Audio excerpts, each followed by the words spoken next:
Hello everyone, welcome to the today's session of the editorial.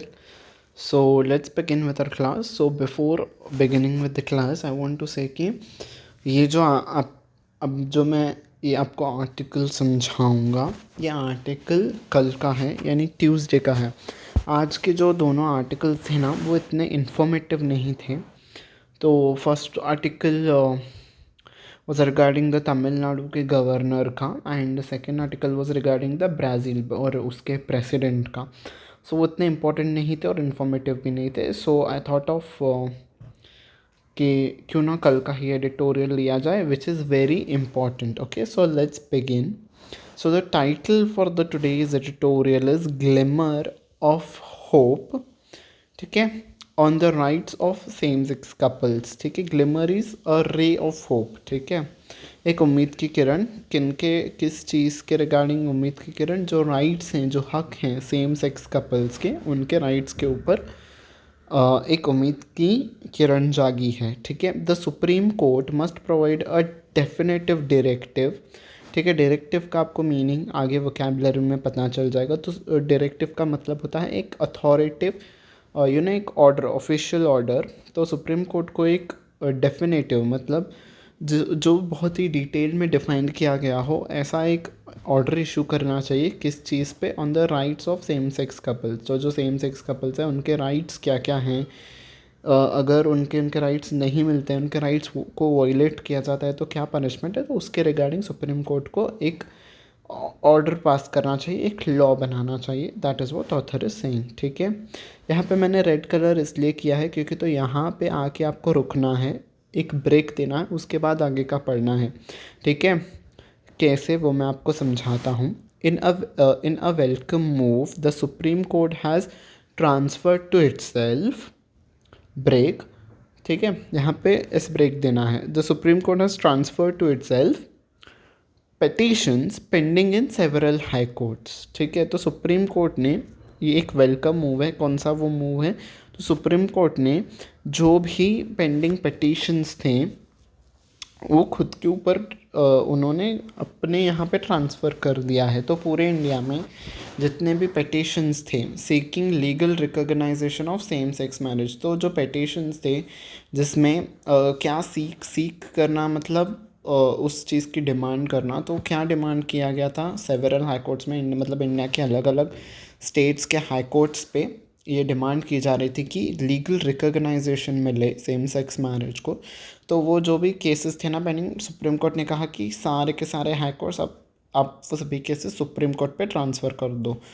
ठीक है, तो अगर आप यहाँ पे ऐसे पढ़ते थे ट्रांसफ़र टू इटसेल्फ पेटिशंस, तो आपको लगता था कि ये पेटिशंस के लिए इटसेल्फ लगा है, पर ये इटसेल्फ सुप्रीम कोर्ट के लिए लगा है। ठीक है, तो इसलिए यहाँ पे ब्रेक दे के आपको पढ़ना है। ठीक है, तो उन्होंने ट्रांसफ़र कर लिया।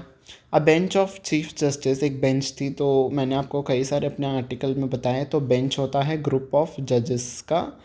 ठीक है, एक जजेस के ग्रुप को, हाई कोर्ट के, सुप्रीम कोर्ट के जजेस के ग्रुप को, या फिर कोई भी जजेस के ग्रुप को हम बेंच बोलते हैं। ठीक है, तो उस ग्रुप में कौन कौन था, उस बेंच में कौन था? चीफ जस्टिस थे सुप्रीम कोर्ट के डी वाई चंद्रचूड़।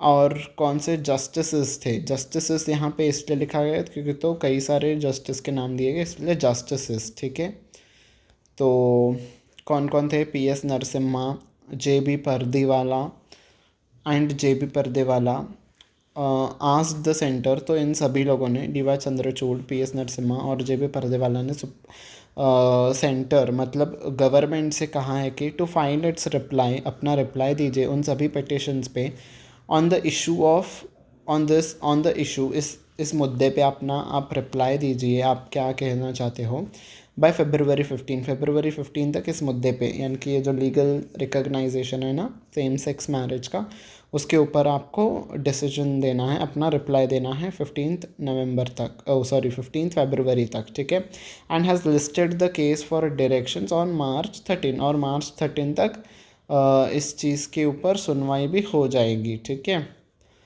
तो petitioners are looking for an authoritative ruling legalising same sex marriage. तो पेटिशनर्स वो होते हैं जो मांग करते हैं कि भाई देखो हमें इस लॉ में ये सब चाहिए। तो वो क्या लुक कर रहे हैं, क्या डिमांड कर रहे हैं, एक अथॉरिटिव रूलिंग आ जाए। अथॉरिटिव मतलब जो सबकी बात माने, ठीक है, जो रूल सभी लोग माने, ठीक है, अथॉरिटिव रूलिंग। ऐसे इंस्टीट्यूशंस हैं जिससे वो रूल सबको मानना पड़े, तो ऐसा इंस्टीट्यूशन तो इंडिया में सुप्रीम कोर्ट है, ठीक है। तो उनका जो ऑर्डर रहेगा तो वो तो सबको मानना ही पड़ेगा ना, इसलिए वो लोग उन्होंने यूज़ किया है वर्ड अथॉरिटिव रूलिंग, ठीक है, लीगलाइजिंग सेम सेक्स मैरिज। तो वो चाहते हैं कि supreme court same sex marriage को लीगल करते, ठीक है, specially on the question of whether it will be brought with in the ambit. Ambit का मतलब होता है द स्कोप, एक्सटेंट, ठीक है, उस दायरे में। तो और क्या चाहते हैं पेटिशनर्स, अथॉरिटिव रूलिंग आ जाए कि वो लीगल कर दे सेम सेक्स मैरिज को। और क्या चीज़ चाहते हैं कि ये जो सेम सेक्स मैरिज है वो स्पेशल मैरिज एक्ट 1954 के एम्बिट में, उसके दायरे में इसे लाया जाए, ये भी पटिशनर्स डिमांड कर रहे हैं। विच किसके लिए लगा है, स्पेशल मैरिज एक्ट के लिए, ठीक है। तो ये अलाउ करता है स्पेशल मैरिज एक्ट और सिविल मैरिज को। सिविल मैरिज मतलब कानूनी तौर पे एक मैरिज को एक्सेप्टेंस देता है फॉर द कपल्स, उन लोगों के लिए who can not marry under the personal law. तो जो पर्सनल लॉ के अंदर मैरी नहीं कर सकते हैं, उनको अगर वो इस एक्ट के तहत जाके मैरिज करते हैं, तो एक उनको लीगलाइज्ड वो सर्टिफिकेट मिल जाएगा कि हाँ you are married under this act and now from today onwards you are husband and wife, ठीक है। तो सेम सेक्स जो LGBT कम्युनिटी के लोग हैं, तो वो कह रहे हैं कि जो अगर सेम सेक्स मैरिज है तो उस मैरिज को भी आप इस एक्ट के अंदर लाइए, ठीक है। तो स्पेशल मैरिज एक्ट क्या है, is an act of the parliament of India with the provision of civil marriage और अ रजिस्टर्ड मैरिज। तो हम कहते हैं ना court marriage, that is the thing, ठीक है। तो कोर्ट मैरिज जो होती है वो इसी एक्ट के अंदर होती है। For the people of India, India के लोगों के लिए है, and Indian nationals in foreign countries, अगर फॉरेन कंट्रीज़ में भी हैं तो अगर वो इस एक्ट के अंडर मैरी करते हैं तो वो लीगल मैरिज मानी जाएगी, ठीक है, इररिलेवेंट ऑफ द रीजन और faith followed by either party. तो दोनों में से अगर जो पर्सन्स मैरी कर रहे हैं तो उनका कौन सा रिलीजन है, A एंड B है सपोज, तो इसका रिलीजन क्या है, इसका रिलीजन क्या है, हमें उससे कोई मतलब नहीं है। अगर आप इस एक्ट के अंदर मैरी हो तो इंडिया में उस मैरिज को लीगलाइज्ड कहा जाएगा, आपके पर्सनल लॉज इस पर नहीं घुसेड़े जाएंगे, ठीक है। तो वही LGBTQ कम्युनिटी के लोग भी चाहते हैं कि हमें ये सब नहीं चाहिए कि ये किस रिलीजन से हैं, ये किस रिलीजन से, बस हमें एक मैरिज करना है इन इस एक्ट के अंदर, ठीक है, like just like the court marriage, बस वो भी वही चाहते हैं ताकि ये सब झंझट ही ना आए, ठीक है। द एक्ट ओरिजिनेटेड, ये जो एक्ट है ये कहाँ से ओरिजिन हुआ है, from a piece of legislation propose during the late 19th century. 19th century में एक लेजिस्लेशन लाया गया था, उससे ये एक्ट उत्पन्न हुआ है। Marriages solemnised under special marriage act are not govern by personal laws. तो इस मैरिज एक्ट के अंदर जो मैरिजेस होती हैं उसे पर्सनल लॉज के अंदर कोई भी लेना देना नहीं है। Suppose if you R A Hindu तो वो हिंदू मैरिज एक्ट के अंदर आपकी शादी को मान्यता देता है। इफ़ यू आर मुस्लिम तो उनका मुस्लिम लॉ बोर्ड उनके पर्सनल लॉ के अंडर उनका मैरिज रिकॉग्नाइज होता है। अगर आप हिंदू रीति रिवाजों से करते हो तो आपका हिंदू मैरिज एक्ट के अंदर, तो अगर आप मुस्लिम के कास्ट के अकॉर्डिंग आप शादी करते हो तो आपका उनका पर्सनल लॉ के अंडर आपकी मैरिज को गवर्न किया जाएगा। But if you are marrying with the special marriage act जो कि रजिस्टर्ड मैरिज है, कोर्ट मैरिज है, तो आपको आपके पर्सनल लॉज उस पर नहीं आएंगे। आपका जो भी अगर आगे जाके कोई लीगल प्रॉब्लम होती है तो वहाँ पे आपके पर्सनल लॉज के बेसिस पे जजमेंट नहीं दिया जाएगा, इस एक्ट के बेसिस पे ही जजमेंट दिया जाएगा, ठीक है। Okay, then next paragraph, after the transformational judgement, एक बहुत ही ट्रांसफॉर्मेशनल जजमेंट जो कि सब कुछ बदल दिया गया था, उस जजमेंट ने किन के द्वारा, इन किस केस में, वो KS पुट्टस्वामी का केस था 2017 में। Upholding the right to privacy, uphold मतलब सपोर्ट किया था, मान्यता मिली थी राइट टू प्रिवेसी की। And Navtej Johar, KS Puttaswamy and Navtej Johar, देखो ये एंड इसके बाद आना चाहिए था, ठीक है। तो आपको ये जो है एडिशनल इन्फॉर्मेशन है, तो आपको ऐसे पढ़ना था। इन अ judgement in K S Puttaswamy and Navtej जौहर, इन दोनों केस में क्या अपहोल्ड किया गया था? राइट टू प्राइवेसी को अपहोल्ड किया गया था। ये आपको बाद में पढ़ना है, मुझे यहाँ पे मार्क करना चाहिए था, दैट्स ओके। ठीक है, आप समझ गए ना इसे कैसे पढ़ना है। Transformational judgment in K S Puttaswamy and Navtej Johar upholding the right to privacy, इन दोनों केस में राइट टू प्राइवेसी को अपहोल्ड करते हुए डिक्रिमिनलाइज कर गया था होमोसेक्सुअलिटी को। तो 2017 से पहले इफ़ यू आर होमोसेक्सुअल, मतलब if you like the person of the same gender, तो वो क्रिमिनल था, उस चीज़ को क्रिमिनल माना जाता था। ठीक है, तो क्रिमिनल आईपीसी के अकॉर्डिंग आपको पनिशमेंट मिलती थी। बट इस जजमेंट में, इस केस के बाद उसको डिक्रिमिनलाइज कर दिया गया, अब वो क्रिमिनल चीज़ नहीं है। If you are homosexual then you are not criminal. ठीक है, the courts have shown the way to end uncertainty regarding the rights of LGBTQIA plus. ये क्या है, ये आपको नेक्स्ट पैराग्राफ में पता चल जाएगा।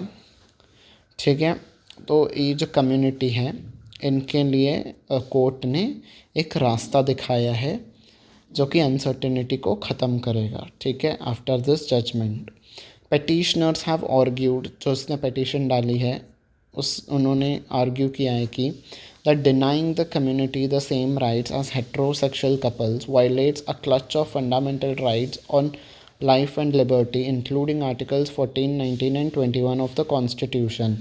तो कॉन्स्टिट्यूशन का ये जो तीनों आर्टिकल्स हैं, ये हमें फंडामेंटल हमें राइट देते हैं जीने का, लिबर्टी के साथ जीने का, लिबर्टीज़ फ्रीडम के साथ जीने का।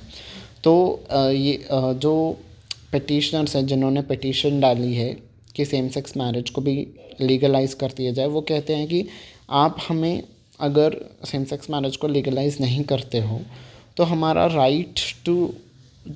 राइट टू लाइफ जो जीने का हक है और राइट टू लिबर्टी फ्रीडम से जीने का हक है, वो हमसे छीना जा रहा है। और किस आर्टिकल्स के अंडर ये राइट वायलेट हो रहा है? 14, 19 एंड 21। तो इन तीनों आर्टिकल्स के अंडर ये गवर्न होता है और हमसे ये छीना जा रहा है। ठीक है, and article 16 of the universal declaration of human rights के रिलेटिंग भी आर्टिकल है। और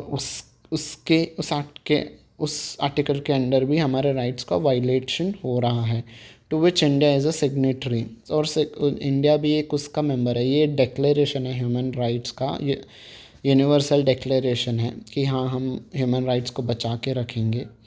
तो अगर आप अपने कंट्री में सेम सेक्स कपल्स की मैरिज को ही लीगल नहीं कर रहे हो, उन्हें वो फ्रीडम ही नहीं दे रहे हो साथ में रहने का, तो कौन से ह्यूमन राइट्स हैं आपके? That is what they are questioning, that is what they are यहाँ पे आर्ग्यूइंग। ठीक है, तो आर्टिकल 16 क्या कहता है? Man and women of full age मतलब जिन्होंने लीगल एज को क्रॉस किया है। ठीक है, that is 21 years of age. अब वो 21 हो गया, मैन एंड वुमेन दोनों के लिए 21 हो गया। पहले इट वाज डिफरेंट ना, है ना? पहले it was 18 for girls and 21 for boys, now it is common for both. तो मैन एंड वुमेन जो कि 21 ईयर्स को क्रॉस कर चुके हैं विदाउट एनी लिमिटेशन, बिना किसी लिमिटेशन के। कौन सी लिमिटेशंस? वो रेस, मतलब आपका रिलीजन कौन सा है, आपका नेशनलिटी कौन सा है, उस चीज़ को इग्नोर करते हुए have the right to marry and found family. तो आर्टिकल 16 कहता है कि आप चाहे किसी भी जाति के हो, किसी भी नेशनलिटी के हो, ठीक है, कोई भी रिलीजन के हो, तो आपको पूरा हक है कि आप मैरी कर सकते हो और अपनी एक फैमिली भी बना सकते हो। तो आर्टिकल 16 ये कहता है। तो पेटिशनर्स कहते हैं भाई आर्टिकल 16 तो ये कहता है कि आप मैरी कर सकते हो, आपको हक है बिना किसी रिलीजन को देखते हुए। तो आप सेम सेक्स कपल्स को तो आप वो राइट नहीं दे रहे हो, तो इस आर्टिकल का तो वायलेशन हो गया। That is what they are saying. ठीक है, तो यहाँ पे मैंने मार्क किया है LGBTQIA क्या है, किसके लिए ये स्टैंड करता है? People of all the genders और सेक्सुअलिटीज़ के लिए ये स्टैंड करता है। और इनका इस L किसके लिए स्टैंड करता है? Lesbians. G is for gay, P is for bisexual, T is for transgender, Q is for questioning, Q is for questioning and cure, I is intersex, A is asexual, then plus जो है ना वो आगे के लिए pansexual and allies, मतलब बाकी सारे जो इंक्लूजन्स होंगे, ठीक है। Okay, while each letter in LGBTQIA stands for a specific group of people, ठीक है, this is what I have told, ठीक है, मैंने एक्सप्लेन कर दिया आपको, ठीक है। द अपेक्स कोर्ट मतलब जो सुप्रीम कोर्ट है उसको पहले कंटेंट करना होगा। कंटेंट करना मतलब स्ट्रगल टू सरमाउंट, सरमाउंट मतलब सॉल्व करना, to struggle to solve a difficulty. तो सुप्रीम कोर्ट को एक डिफ़िकल्टी को सॉल्व करने के लिए स्ट्रगल करना है। कौन सी डिफ़िकल्टी है वो? With the response from the centre. तो जो सेंटर से हमें रिस्पॉन्स मिला है कोर्ट को, उसको सॉल्व करना, उससे डील करना थोड़ी बहुत डिफ़िकल्टी होगी सुप्रीम कोर्ट के लिए। विच हैज़ सेड, विच किसके लिए लगा है? सेंटर के लिए लगा है। तो सेंट्रल गवर्नमेंट ने क्या किया है कि it is opposed to same sex marriage. जो सेंट्रल गवर्नमेंट है ना वो अपोज कर रही है कि भाई हमें सेम सेक्स मैरिज को लीगलाइज नहीं करना है। Stating that judicial intervention will cause complete havoc with the delicate balance of personal laws. तो उन्होंने क्या रीज़न दिया है, किस लिए कहा है कि अगर हम तो अपोज कर रहे हैं और अगर आप जुडिशियल इंटरवेंशन मतलब सुप्रीम कोर्ट अगर इस मुद्दे में इंटरफेयर करती है तो वो कंप्लीट हवॉक, पूरी उथल पुथल, हवॉक मतलब उथल पुथल मच जाएगी। किस चीज़ के रिगार्डिंग? डेलिकेट जो बैलेंस बना हुआ है ना पर्सनल लॉज के बीच में, वो सभी पूरी चीज़ से उस पर उथल पुथल हो जाएगी, ठीक है। अगर हमने बिना कुछ सोचे समझे, बिना किसी लॉज के सेम सेक्स मैरिज को लीगलाइज कर दिया, ठीक है, तो सपोज़ थोड़े दिनों के बाद अगर जो कपल्स सेम सेक्स मैरिज के जिन्होंने शादी की है और if they want to get separate, तो किस लॉ के अंडर उनका डाइवोर्स फाइल किया जाए, ठीक है। जो हेट्रोसेक्सुअल कपल्स होते हैं, अगर उन लोग का डाइवोर्स होता है, suppose A is a male and B is the female, ठीक है, तो जब डाइवोर्स हो जाता है तो नेचुरली कोर्ट के अंडर एक लॉ है कि ए का कुछ परसेंटेज ऑफ इनकम जो है वो हर महीने बी को जाएगा एज अ फाइनेंशियल सपोर्ट, एक फाइनेंशियल स्टेबिलिटी बनी रहे। तो ये हक मिला हुआ है फीमेल्स को if they are getting divorced. तो किस लॉ के अंडर भाई? इसीलिए कह रहे हैं कि वो पूरा this is regarding Hindu law. Muslims का जब डाइवोर्स होता है उनका रिलीजन के हिसाब से उनके लॉज अलग हैं। सो अलग अलग रिलीजन्स हैं, तो ऐसे ही क्रिश्चियनिटी हो, सिखिज़्म हो, तो उनका अलग अलग लॉज के अंडर अलग अलग प्रोविजंस हैं। तो वही वो सेंटर कह रहे हैं कि भाई हम तब क्या करेंगे जब ऐसी सिचुएशन हो। इसलिए उन्होंने कहा भाई हम तो इसे फ़िलहाल के लिए तो अपोज कर रहे हैं, ठीक है। तो there are also other issues, और बाकी भी इशूज़ हैं जो LGBTQI कम्युनिटी के साथ, इस कम्युनिटी के साथ बाकी भी इश्यूज़ हैं। फर्स्ट इशू तो ये है पर्सनल लॉस में जो बैलेंस है वो हट जाएगा, और विच already faces prejudice in the society. Prejudice मतलब आज भी टैबू माना जाता है सेम सेक्स मैरिज को, कलंकित माना जाता है, तो वो भी इशू फेस कर रहे हैं ये लोग। इसके लिए भी will need clarity from the court. तो अभी भी लोगों की सोच वही पुरानी है और सोसाइटी में उनको इतनी रिस्पेक्ट नहीं मिलती है। तो हर चीज़ के लिए LGBTQI कम्युनिटी को कोर्ट से क्लियरिटी मांगनी पड़ती है। तो ये भी उनका एक इशू है, बिकॉज़ कुछ भी सीधे मेंशन नहीं है ना, इसीलिए हर एक चीज़ में कोर्ट से क्लियरिटी चाहिए। Under sections 5, 6 and 7 of the Special Marriage Act, parties to the marriage have to give prior notice to the marriage officer of the district. तो इस मैरिज एक्ट के इन आर्टिकल्स के अनुसार अगर आप इस एक्ट के अकॉर्डिंग आप शादी कर रहे हो तो आपको प्रायर नोटिस देना होगा मैरिज डिस्ट्रिक्ट ऑफिसर को, कि पहले से ही आपको नोटिस देना कि हमें शादी करनी है इस एक्ट के अंदर, and has to publicise the notice and call for objections. तो आपका नोटिस देने के बाद डिस्ट्रिक्ट ऑफिसर को, तो वो पब्लिसाइज करता है पब्लिकली, सभी को कहता है कि भाई देखो इस डेट पे पब्लिक पब्लिकेशन हो जाता है, ठीक है, पब्लिकली वो अनाउंस हो जाता है कि इस डेट पे ये दो लोग शादी करने वाले हैं, and if you are having any objections then you can file it with us, ऐसा वो इस एक्ट के अंदर ऐसा प्रोविज़न है। तो in the past many intercaste and interfaith marriages faced violent opposition from those acting in the name of honour and community.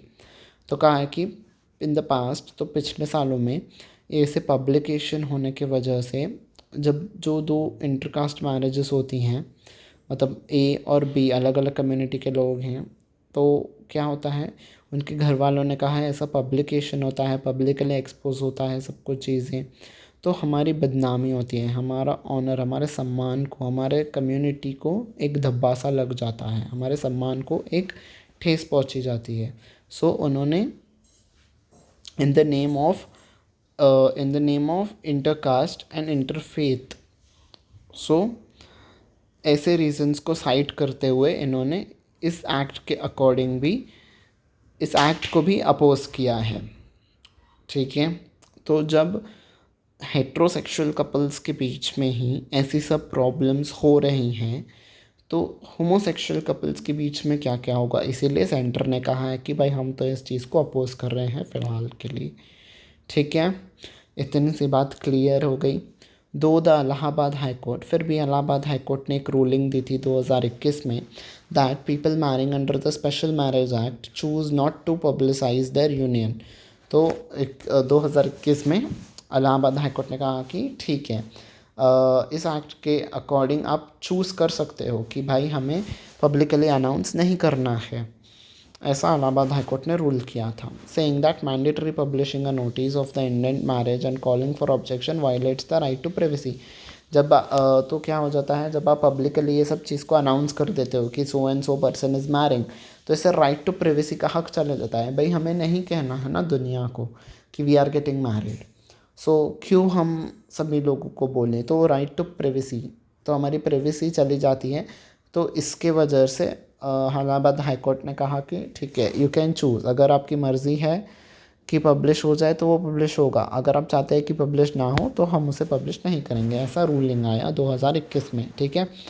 The LGBTQIA+ community will look for definitive directive, directive का मतलब वो मैंने आपको बताया था ना, ऑफिशियल अथॉरिटिव इंस्ट्रक्शन, ठीक है, एक ऑफिशियल ऑर्डर। तो वो उम्मीद कर रही है, विल लुक फॉर मतलब उम्मीद कर रही है कि एक ऑफिशियल ऑर्डर आए on this form of the Supreme court. तो इस चीज़ पे भी जो राइट टू प्राइवेसी का है, फिर जो सेम सेक्स कपल्स हैं उनको भी ऐसा प्रॉब्लम ना झेलना पड़े पब्लिकली अनाउंस करने का, तो वो कह रहे हैं कि एक गवर्नमेंट से ही अच्छे से अथॉरिटिव ऑर्डर आ जाए डिटेल में, तो वो बहुत ही अच्छा होगा, ठीक है। Awareness campaigns are also a must to sensitise the society. फिर ऑथर कहते हैं कि सेंसिटाइज करना मतलब to make someone sensitive to something, मतलब किसी चीज़ लोगों को किसी प्रॉब्लम के बारे में गहराई से समझाना कि देखो ये प्रॉब्लम्स हैं और इससे ये सब हो सकता है, ठीक है। तो अवेयरनेस कैंपेन्स लानी है, हमें लोगों को अवेयर करना है सेम सेक्स मैरिज के बारे में, और सोसाइटी को भी समझाना है कि हर एक पर्सन का हर एक इंडिविजुअल्स के अपने अपने राइट्स होते हैं, अपने अपने चॉइसेस होते हैं, तो वो चाहे किसी किसी के साथ भी वो अपने फैमिली को बना सकते हैं, अपने पसंद के इंसान से वो शादी कर सकते हैं इरिस्पेक्टिव ऑफ द जेंडर, चाहे वो मेल हो या फीमेल हो, ठीक है।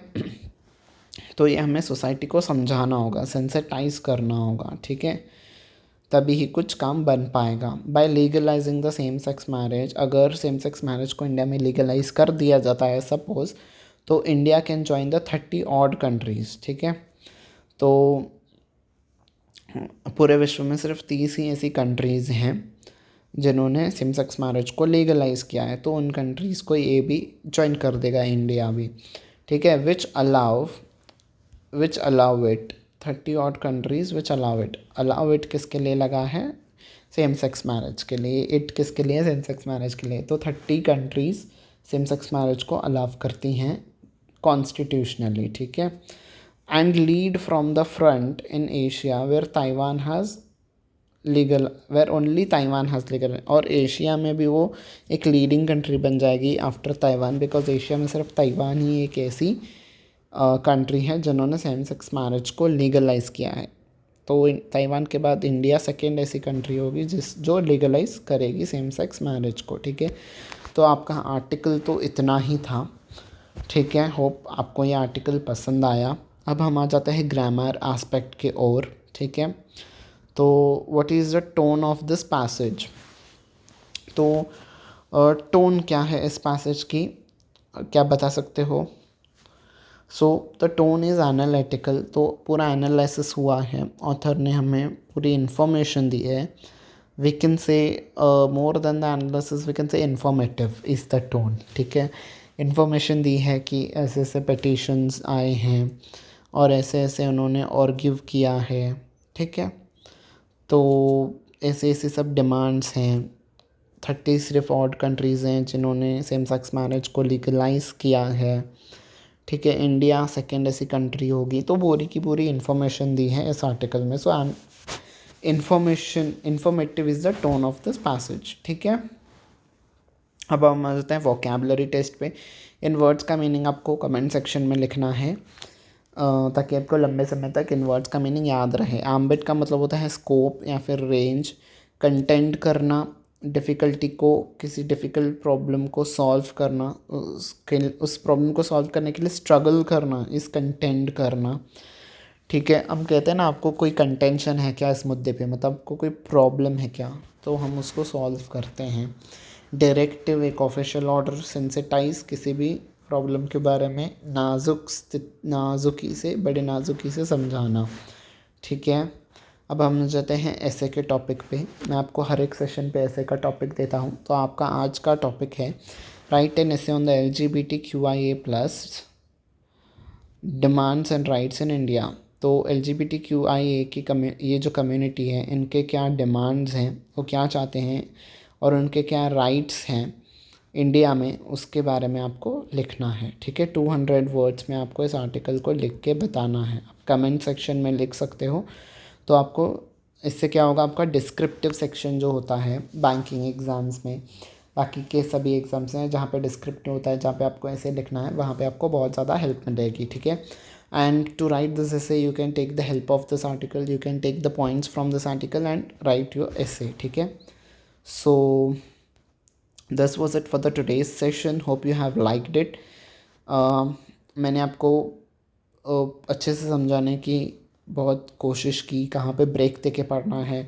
मैंने वोकेबलरी आपको साथ साथ क्लियर करवा दी। ठीक है, ग्रामर एस्पेक्ट्स को भी समझाया। ठीक है, so if you find it useful do share it with your friends, चाहे वो किसी भी एग्ज़ाम्स की प्रिपरेशन कर रहे हो, चाहे SSC हो, बैंकिंग हो, रेलवेज़ हो, इंश्योरेंस हो, RBI हो। इनफैक्ट UPSC के एस्पिरेंट्स के लिए भी ये बहुत ही हेल्पफुल होगा session. And you can share this article with your family members also. जैसे कि हमने आर्टिकल में भी पढ़ा, पूरे सोसाइटी को सेंसिटाइज करना है, अवेयर करना है, उन्हें भी पता चले कि आखिर क्या क्या चल रहा है हमारे कंट्री पे, उनकी भी जनरल नॉलेज बढ़नी चाहिए। ठीक है, तो do share it with everyone. ठीक है, so this was it for the today session. I will be winding up now. Until we meet next time, bye bye everyone and take care.